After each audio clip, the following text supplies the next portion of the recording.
Remember, all I'm offering is the truth, nothing more.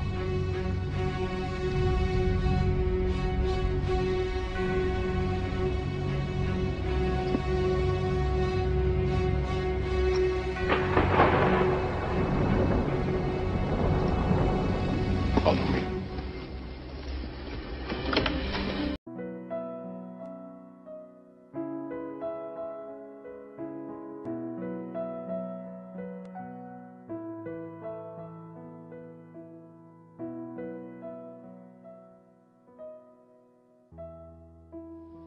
It is the world that has been pulled over your eyes to blind you from the truth.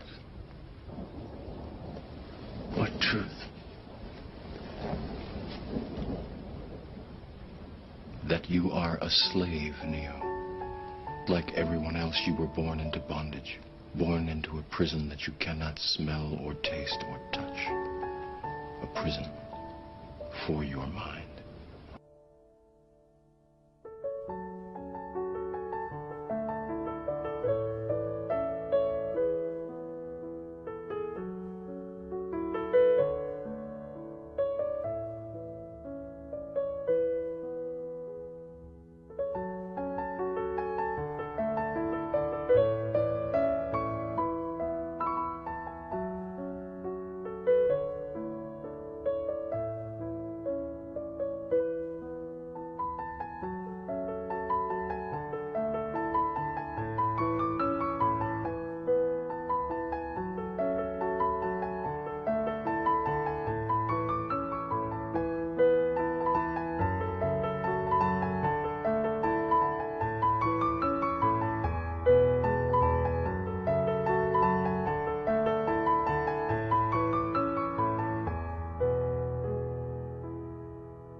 So it's like a certain point in the evolution of your understanding where you realize that physics and chemistry and all that is not what it's about, that you're inside a story.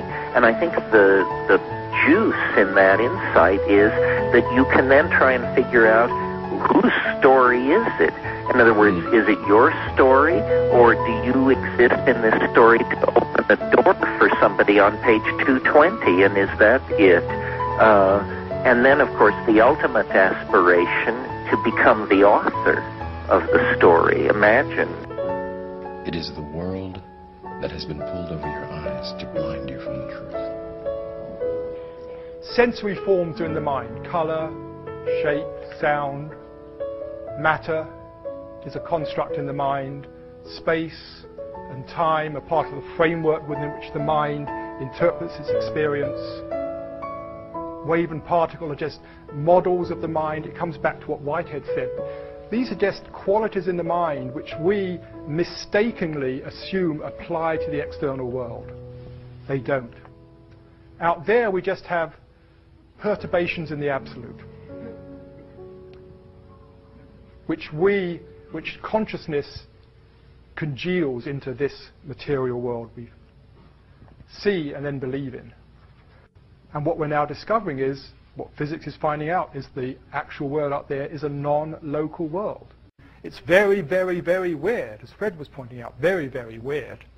It's only weird when we insist on thinking that the way we experience it is the way it is. I imagine that right now you're feeling a bit like Alice.